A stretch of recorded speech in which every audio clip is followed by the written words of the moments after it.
सभी हिंदी साहित्य प्रेमियों का हिंदी साहित्य की क्लास में आपका हार्दिक स्वागत अभिनंदन।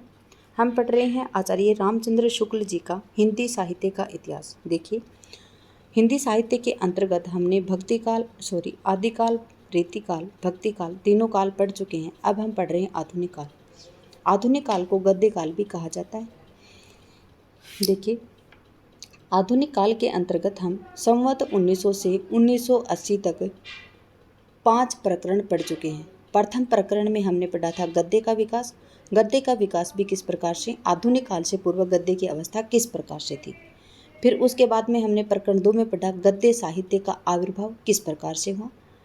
प्रकरण 3 में पढ़ा हमने जो आधुनिक गद्य साहित्य परंपरा का प्रवर्तन है वो प्रथम उत्थान के नाम से जाना जाता है। द्वितीय उत्थान और तृतीय उत्थान के अंतर्गत 3 भागों में बांटा है। आधुनिक गद्य साहित्य परंपरा है उसका प्रवर्तन आचार्य रामचंद्र शुक्ल जी ने 3 उत्थानों में किया है। प्रथम उत्थान जो 1925 से 50 है, द्वितीय उत्थान जो 1950 से 75 और तृतीय उत्थान 1975 से 2000 तक, संवत 2000 तक है। ठीक है, देखिए 1925 से 50, 50 से 75 और 75 से 2000। ठीक है, यह है संवत। आधुनिक काल से पूर्व के जो गद्य की अवस्था थी वो हम पहले पढ़ चुके हैं आधुनिक काल के गद्य खंड में। आज हम पढ़ रहे हैं आधुनिक काल का काव्य खंड। क्या पढ़ रहे हैं? आधुनिक काल का जो काव्य खंड हम पढ़ रहे हैं। इससे पहले जो आधुनिक काल का गद्य खंड है वो हम पढ़ चुके हैं और गद्य खंड के अंतर्गत हमने प्रकरण 5 पढ़े हैं। कितने प्रकरण पढ़ चुके हैं हम? 5 प्रकरण पढ़ चुके हैं। प्लेलिस्ट के माध्यम से आप उसको देख सकते हैं, क्योंकि मैंने जो आपका जो हिंदी साहित्य का इतिहास है आचार्य रामचंद्र शुक्ल जी का, इनकी कंप्लीट एक प्लेलिस्ट बनाई हुई है। ठीक है, उसके माध्यम से आप जो पीछे के वीडियो हैं वो देख सकते हैं। जो आचार्य रामचंद्र शुक्ल जी का जो हिंदी साहित्य का इतिहास है वो मैंने आपको कंप्लीट पढ़ाया है, एक भी नहीं छोड़ा है कुछ भी। आज हम पढ़ रहे हैं आधुनिक काल और संवत है 1900 से, और प्रकरण 1 के अंतर्गत क्या बताया है? काव्य खंड के बारे में बताया गया। पीछे हमने क्या पढ़ा है? गद्य खंड को। आज हम पढ़ रहे हैं काव्य खंड को। काव्य खंड के अंतर्गत पुरानी धारा किस प्रकार से थी इसको पढ़ेंगे। देखिए, गद्य के आविर्भाव और विकास काल से लेकर, देखिए जब गद्य का आविर्भाव हुआ और विकास काल से लेकर अब तक कविता की वह परंपरा भी चलती आ रही है जिसका वर्णन भक्ति काल और रीति काल के भीतर हुआ था। देखिए, कविता की वही परंपरा चली आ रही है जिसका वर्णन कहाँ पे कर लिया हमने? भक्ति काल और रीति काल में किया है। भक्ति भाव में भजनों, राजवंश के ऐतिहासिक चरित्र काव्यों, अलंकार और नायिका भेद के ग्रंथों तथा श्रृंगार और वीर रस की कविता सवैयों और दोहों की रचना बराबर होती आ रही है। क्या बता रहा है? क्या बता रहे हैं कि जो भक्ति भाव है उसमें क्या है? भजनों, राजवंश के ऐतिहासिक चरित्र काव्यों, अलंकार, नायिका भेद के ग्रंथों, श्रृंगार और वीर रस के कविता सवैयों और दोहों की रचना बराबर होती आ रही थी। नगरों के अतिरिक्त हमारे ग्रामों में भी न जाने कितने अच्छे कवि पुरानी परिपाटी के मिलेंगे। देखिए, नगरों के अतिरिक्त जो हमारे गांव हैं वहाँ पर भी न जाने कितने कवि आपको अच्छी पुरानी परिपाटी के मिलेंगे। ब्रजभाषा काव्य की परंपरा गुजरात से लेकर बिहार तक और कुमाऊं गढ़वाल से लेकर दक्षिण भारत की सीमा तक बराबर चलती आई है। क्या जो ब्रजभाषा में काव्य लिखे जाते थे रीतिकाल में और भक्ति काल में जो सुदामा है, सुदामा नहीं, सूरदास जी, इन्होंने ब्रजभाषा में काव्य लिखे थे। और उसके बाद में रीतिकाल में जो संपूर्ण काव्य है वो किस में लिखा गया था? ब्रजभाषा में ही लिखा गया था। तो क्या बता रहे हैं? जो ब्रजभाषा काव्य है उसकी परंपरा गुजरात से लेकर बिहार तक और कुमाऊं गढ़वाल से लेकर दक्षिण भारत तक की सीमा तक बराबर चलती आई है। अगला क्या है? कश्मीर के किसी ग्राम के रहने वाले ब्रजभाषा के एक कवि का परिचय हमें जम्मू के किसी महाशय ने दिया था और शायद उसके 2-1 सवैये भी सुनाए थे। ठीक है, गढ़वाल के प्रसिद्ध चित्रकार मोलाराम ब्रजभाषा के बहुत अच्छे कवि थे जिन्होंने अपने गढ़ राजवंश काव्य में गढ़वाल में 42 राजाओं का वर्णन दोहा चौपाइयों में किया है। क्या है कि जो गढ़वाल के प्रसिद्ध चित्रकार थे कौन? मोलाराम ब्रजभाषा के बहुत अच्छे ही कवि थे। वो गढ़वाल के क्या थे? वो प्रसिद्ध चित्रकार थे, लेकिन ब्रजभाषा के क्या थे? वो बहुत अच्छे कवि थे जिन्होंने क्या किया था? जो गढ़ राजवंश है उस काव्य में जो गढ़वाल के जो 42 राजाओं का वर्णन किस में किया था? दोहा चौपाइयों में किया था। वे श्रीनगर, गढ़वाल के राजा प्रद्युम्न शाह के समय में थे। कब समय में थे वो? जो चित्रकार मोलाराम है वो कब थे? श्रीनगर जो गढ़वाल हैं, गढ़वाल के जो राजा थे कौन? अभी जो श्रीनगर के नाम से जाना जाता है वो पहले गढ़वाल के नाम से जाना जाता था। जिस प्रकार से पहले हमारे मेवाड़ रियासत थी जो आज उदयपुर के नाम से जानी जाती है, उसी प्रकार से गढ़वाल रियासत थी जिसका राजा कौन था? प्रद्युम्न सिंह। और श्रीनगर के नाम से जाना जाता है अभी वो स्थान, तो उसके राजा थे प्रद्युम्न शाह। उसके शासनकाल के समय ये थे। कुमाऊं गढ़वाल पर जब नेपाल का अधिकार हुआ तब नेपाली सूबेदार हस्तिदल चौतरिया के अनुरोध में से उन्होंने उक्त काव्य लिखा था। देखिए, कुमाऊं गढ़वाल पर जब नेपाल का अधिकार हुआ था तब नेपाली सूबेदार थे कौन? हस्तिदल चौतरिया। ठीक है, उसके अनुरोध पर उन्होंने उक्त काव्य लिखा था। मोलाराम का जन्म संवत 1817 में हुआ था और मृत्यु 1890 में हुई थी। मोलाराम जी का जन्म कब हुआ था? संवत 1817 में और मृत्यु इनकी हुई थी 1890 में। उन्होंने अपने ग्रंथ में बहुत सी घटनाओं का आंखों देखा वर्णन लिखा है। इससे उनका ऐतिहासिक मूल्य भी हुआ है। ब्रजभाषा काव्य परंपरा के कुछ प्रसिद्ध कवियों और उनकी रचनाओं का उल्लेख नीचे दिया गया। देखिए, ब्रजभाषा काव्य परंपरा के जो कुछ कवि थे और जो उनकी जो रचनाएं हैं उनका उल्लेख नीचे दिया गया है। यहाँ से पढ़ेंगे हम ब्रजभाषा के कवियों का उल्लेख। ठीक है, सेवक, पहले कौन आते हैं? सेवक।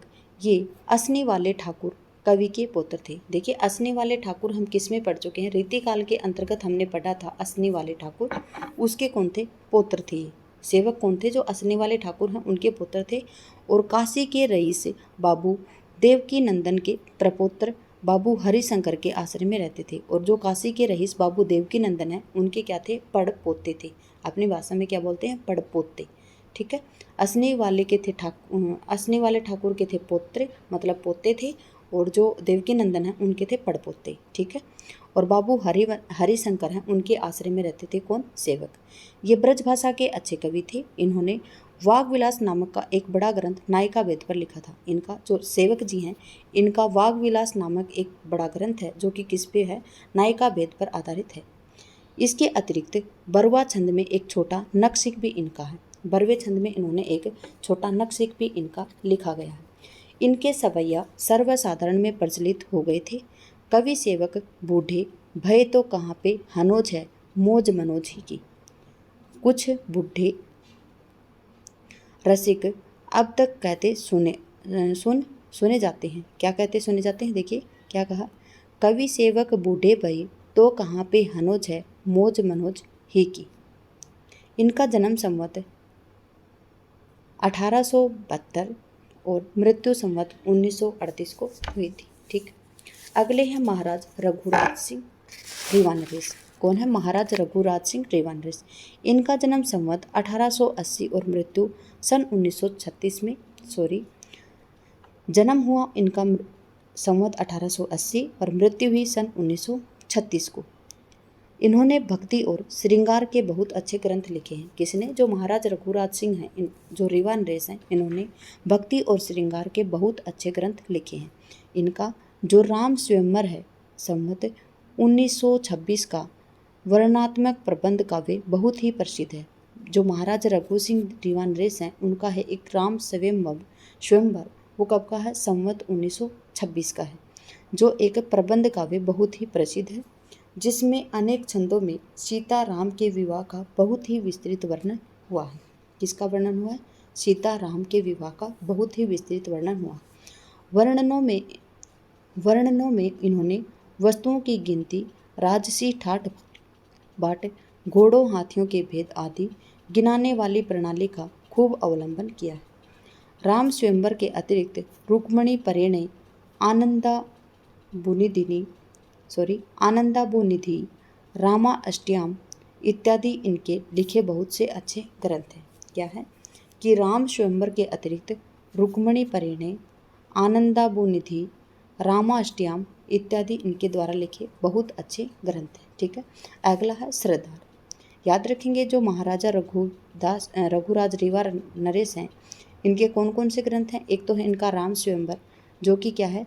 राम सीता राम के विवाह के ऊपर विस्तृत वर्णन है इसमें। और अगले इनके हैं रुक्मणी परिणय, आनंदा बुनिधि और रामा अष्टयम। ठीक है, अगले हैं सरदार। सरदार ये काशी नरेश महाराज ईश्वरी प्रसाद नारायण सिंह के आश्रित थे। कौन थे?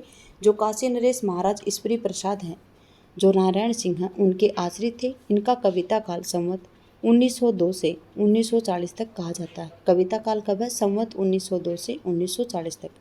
ये बहुत ही सिद्धस्त और साहित्य मर्मज्ञ कवि थे। क्या थे? ये बहुत ही सिद्धस्त थे और साहित्य मर्मज्ञ कवि थे।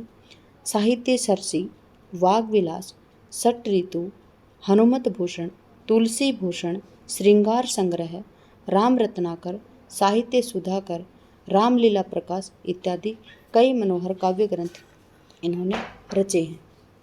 कौन कौन से ग्रंथ हैं इनके? साहित्य सरसी, वाग विलास, सट ऋतु, हनुमत भूषण, तुलसी भूषण, श्रृंगार संग्रह, राम रत्नाकर, साहित्य सुधाकर, रामलीला प्रकाश इत्यादि।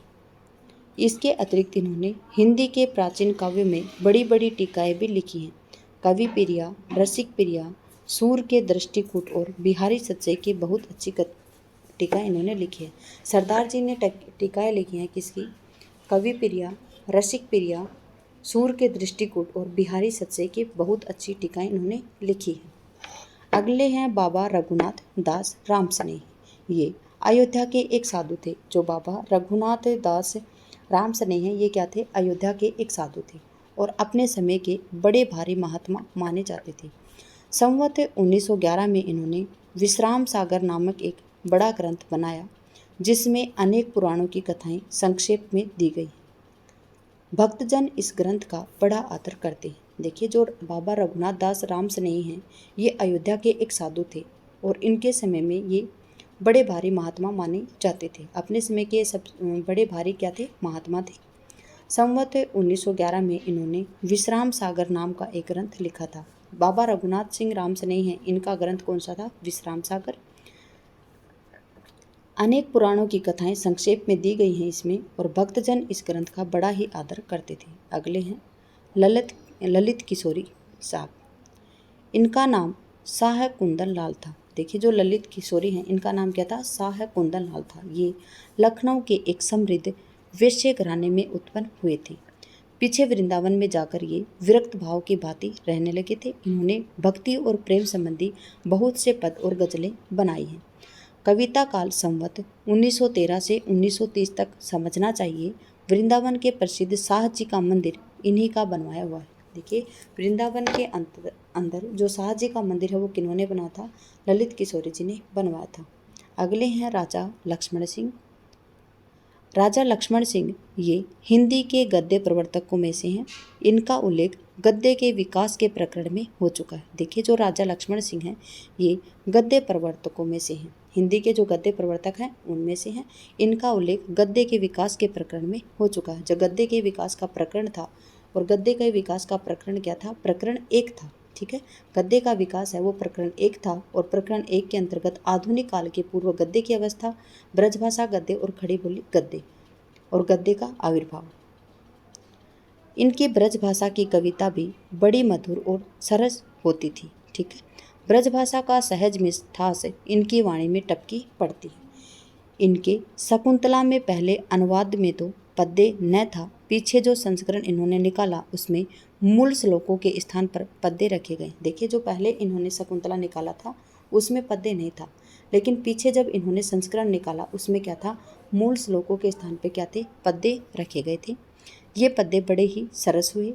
इसके उपरांत संवत 1938 और 1940 के बीच इन्होंने मेघदूत का बड़ा ही ललित और मनोहर अनुवाद किया था। कब किया था? जो राजा लक्ष्मण सिंह हैं, इन्होंने संवत 1938 से 1940 के बीच में जो मेघदूत है उसका बड़ा ही ललित और मनोहर अनुवाद निकाला था। मेघदूत जैसे मनोहर काव्य के लिए ऐसा ही अनुवादक होना चाहिए। इस अनुवाद में सवैये बहुत ही ललित और सुंदर हैं। जहाँ चौपाई दोहे आए हैं वे स्थल उतने ही सरस नहीं हैं।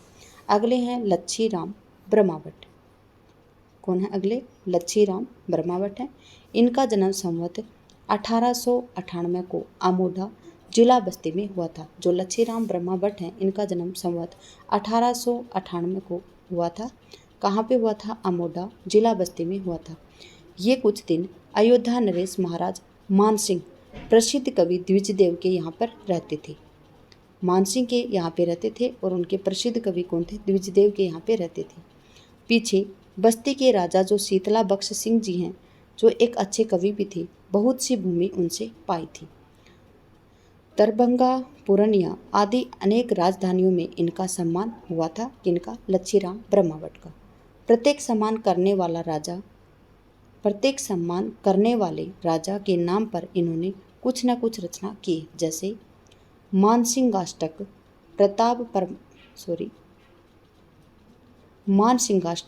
प्रताप रत्नाकर, प्रेम रत्नाकर राजा बस्ती के नाम पर, लक्ष्मेश्वर रत्नाकर जो दरभंगा नरेश के नाम पर थी, और जो रावणेश्वर कल्परूप है वो गिद्धार नरेश के नाम पर थी, कमलानंद कल्परूप जो पूर्णिया के राजा के नाम पर हिंदी के अच्छे कवि और लेखक थे, इत्यादि इत्यादि इनकी रचनाएं। किनकी? लच्छीराम ब्रह्मावट की।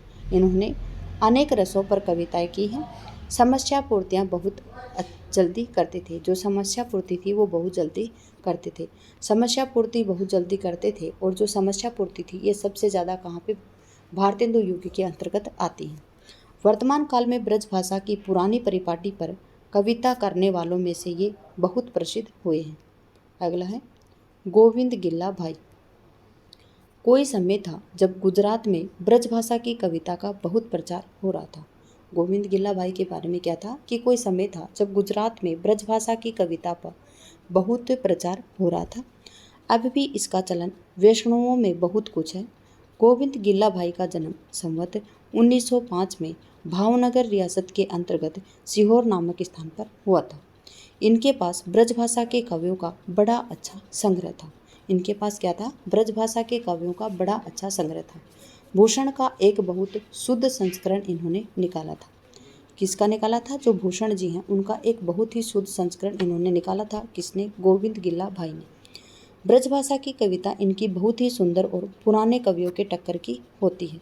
इन्होंने बहुत सी काव्य की पुस्तकें लिखी हैं, जिनमें से कुछ के नाम इस प्रकार से हैं: नीति विनोद, श्रृंगार सरोजिनी, सट ऋतु, पावस पयोनिधि, समस्या पूर्ति प्रदीप, वक्रोक्ति विनोद, सलेश चंद्रिका, प्रारंभ पचासा और प्रवीण सागर। देखिए, गोविंद गिल्ला भाई ने अनेक प्रकार की पुस्तकें निकाली हैं, और याद रखेंगे इनकी पुस्तकों के नाम: नीति विनोद है, श्रृंगार सरोजनी, सट ऋतु, पावस पयोनिधि, समस्या पूर्ति प्रदीप, वक्रोक्ति विनोद, सलेश चंद्रिका, प्रारब्ध पचासा और प्रवीण सागर। अगला है नवनीत चौबे। पुरानी परिपाटी के आधुनिक कवियों में चौबे जी बहुत ही ख्याति रही है। देखिए, पुरानी परिपाटी के अंतर्गत जो आधुनिक कवि हैं उसमें चौबे साहब की बहुत अधिक ख्याति रही है। ये मथुरा के रहने वाले थे। इनका जन्म संवत 1915 और मृत्यु 1989 में हुई थी। ठीक है, जन्म कब हुआ था? संवत 1915 और मृत्यु हुई थी संवत 1989 में। यहाँ तक संक्षेप में उन कवियों का उल्लेख हुआ जिन्होंने केवल पुरानी परिपाटी पर कविता की है। इसके आगे अब उन लोगों का समय आता है जिन्होंने एक ओर से तो हिंदी साहित्य की नवीन गति में परिवर्तन में योग दिया, दूसरी ओर पुरानी परिपाटी की कविता के साथ भी अपना पूरा संबंध बनाए रखा। देखिए, अब तक हमने जितने भी कवि पढ़े हैं उनका उल्लेख सिर्फ पुरानी परिपाटी के अंतर्गत था। अब रामचंद्र शुक्ल जी कह रहे हैं कि अब आगे उन लोगों का समय आता है जिन्होंने क्या किया कि एक ओर तो उन्होंने हिंदी साहित्य में जो नवीन गति थी उसका परिवर्तन का योग किया, और दूसरी ओर उन्होंने पुरानी परिपाटी की कविता के साथ भी अपना पूरा संबंध बनाए रखा है। ऐसे लोगों में कौन आते हैं? भारतेंदु हरिश्चंद्र जी, पंडित प्रताप नारायण मिश्र, उपाध्याय पंडित बद्रीनारायण चौधरी, ठाकुर जगमोहन सिंह, पंडित अंबिका दत्त व्यास और बाबू रामकृष्ण वर्मा मुख्य हैं। देखिए, जो भारतेंदु हरिश्चंद्र जी हैं, पंडित प्रताप नारायण मिश्र, उपाध्याय पंडित बद्रीनारायण चौधरी, ठाकुर जगमोहन सिंह और पंडित अंबिका दत्त व्यास और बाबू रामकृष्ण वर्मा, ये सभी भारतेंदु युग के कवि हैं। ठीक है, भारतेंदु मंडल हम उनके कवि हैं ये। भारतेंदु ने जिस प्रकार हिंदी गद्य की भाषा का परिष्कार किया, उसी प्रकार काव्य में ब्रज भाषा का प्रयोग किया। देखिए, जो भारतेंदु जी हैं उन्होंने गद्य में किस भाषा का प्रयोग किया था? हिंदी का परिष्कार किया था। उसी प्रकार ब्रज भाषा का उन्होंने किस में किया था? काव्य में किया था। क्योंकि हम पीछे गद्य के बारे में पढ़ चुके हैं, अब हम पढ़ रहे हैं काव्य के बारे में। उन्होंने देखा कि बहुत से शब्द जिन्हें बोलचाल से उठे कई सौ वर्ष हो गए हैं, कवित्तों और सवैयों में बराबर लाए जाते हैं। उन्होंने देखा कि जो शब्द, जो बोलचाल के शब्द जो 100 वर्षों पहले उठ गए थे, कि उनका कोई योग ही नहीं है भाषा में, फिर भी कवित्ते और सवैयों में बराबर लाए जाते थे। इसके कारण कविता जनसाधारण की भाषा से दूर पड़ती जाती थी। बहुत से शब्द तो प्राकृत और अपभ्रंश काल की परंपरा के स्मारक के रूप में बने हुए थे। चकवी, बुआल, ठायो, दीह, ऊनो, लोय आदि के कारण बहुत से लोग ब्रजभाषा की कविता से किनारा खींचने लगे थे। ठीक। दूसरा दोष जो बढ़ते बढ़ते बहुत बुरी हद तक पहुंच गया था, कौन सा दोष था? कि वह शब्दों का तोड़ मरोड़ और गढ़ंत के शब्दों का प्रयोग करना, कि शब्दों को क्या करते थे? तोड़ मरोड़ करके जो गढ़े हुए शब्द थे उनका प्रयोग करते थे। उन्होंने ऐसे शब्दों का भरसक अपना कविता से दूर रखा, जो अपने रसीले सवैयों में जहाँ तक हो सका बोलचाल की ब्रजभाषा का व्यवहार इन्होंने किया है। इसी से उनके जीवन काल में ही उनके सवैये चारों ओर सुनाई देते हैं। उनके जीवन काल के अंतर्गत उनके सवैये ज़्यादा महत्वपूर्ण हैं, क्योंकि उन्होंने सवैये उस प्रकार के लिखे हैं जो आम बोलचाल की भाषा के अंतर्गत, ब्रज भाषा के अंतर्गत आते हैं।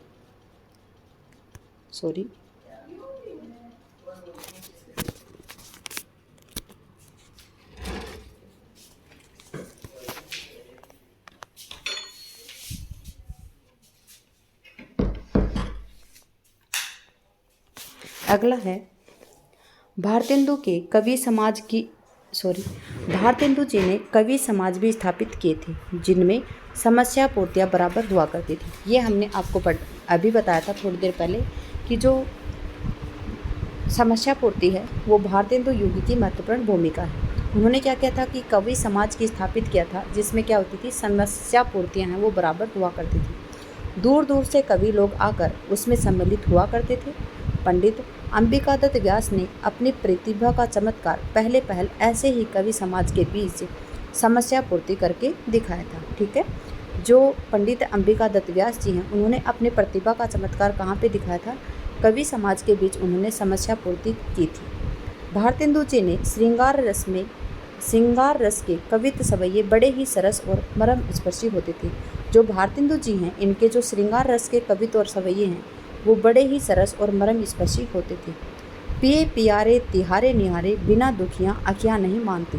क्या है कि पिए पियारे प्यारे तिहारे निहारे बिना दुखियाँ अखियाँ नहीं मानती, मरे हुए पे आंखें ये खुली ही रही जाएंगी आदि उक्तियों की रसिक समाज में बड़ा आदर रहा है। उनके श्रृंगार रस के कवित्त सवैयों का संग्रह प्रेम माधुर्य में मिलेगा। देखिए, जो इनके श्रृंगार रस के जो कवित्त सवैये हैं उनका संग्रह, इनकी रचना है प्रेम माधुरी, उनमें मिलेगा। कवित्त सवैयों से बहुत अधिक भक्ति और श्रृंगार के पद और गाने उन्होंने बनाए थे, जो प्रेम फुलवारी, प्रेम मालिका, प्रेम प्रलाप आदि पुस्तकों में संग्रहित हैं। क्या बताया है कि जो कवित्त सवैयों से बहुत अधिक उन्होंने भक्ति और श्रृंगार के पद और गाने भी उन्होंने बनाए थे। किन्होंने? भारतेंदु जी ने। और इनकी जो प्रेम फुलवारी है, प्रेम मालिका है और प्रेम प्रलाप आदि पुस्तकों में ये संग्रहित हैं। उनकी अधिकतर कविता कृष्ण भक्त कवियों के अनुकरण पर रचे पदों के रूप में होती है। ठीक है, अधिकतर पद किस पे हैं? कृष्ण भक्त कवियों के अनुकरण पर रचे पदों में। अगले हैं पंडित प्रताप नारायण जी।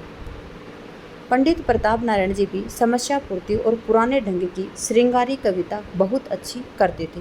कानपुर के रसिक समाज में वे बड़े उत्साह से अपनी पूर्तियाँ सुनाया करते थे। देखिए, पपीहा जब पूछे पीऊ कहाँ कि कैसी अच्छी पूर्ति उन्होंने की है। उनसे एक पूछा गया कि पपीहा पूछे जब पीऊ कहाँ, तो उन्होंने समस्या पूर्ति में क्या उत्तर दिया था?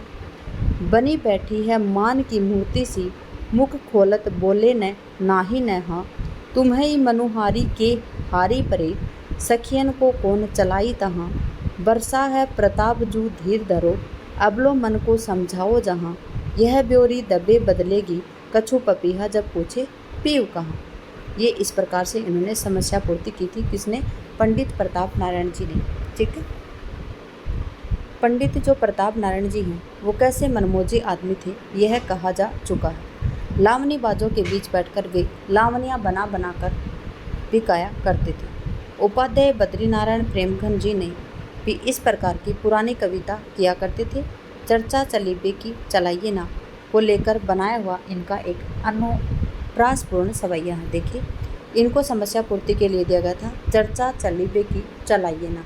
इसके लिए इन्होंने क्या समस्या पूर्ति किस प्रकार से की? बगियन बसंत बसेरो पियो बसिए ते ही त्यागी तपाइए ना। दिन काम कुतूहल के जो बने तिन बीच वियोग बोलाइए ना। घन प्रेम बढ़ाए के प्रेम अहो विथा बारी वृथा बरसाइए ना। चित चैत की चांदनी चाह बरी चर्चा चली भी के चलाइए ना। ठीक। चौधरी साहब ने भी सर्वसाधारण प्रचलित कजली, होली आदि के गाने की चीज़ें बहुत बनाई हैं। कजली कादम्बरी में उनकी बनाई कजलियों का संग्रह है। देखिए, जो कजली कादम्बरी नाम की रचना है किसकी? चौधरी साहब की। चौधरी कौन है? प्रेमघन चौधरी जी। ठीक है, बद्रीनारायण चौधरी प्रेमघन जी। चौधरी साहब ने जो कजली कादम्बरी है उसमें क्या है? कजलियों का इनका संग्रह। देखिए, अगले हैं ठाकुर जगमोहन सिंह के बारे में। देखिए, आज हम यहीं तक ही पढ़ेंगे।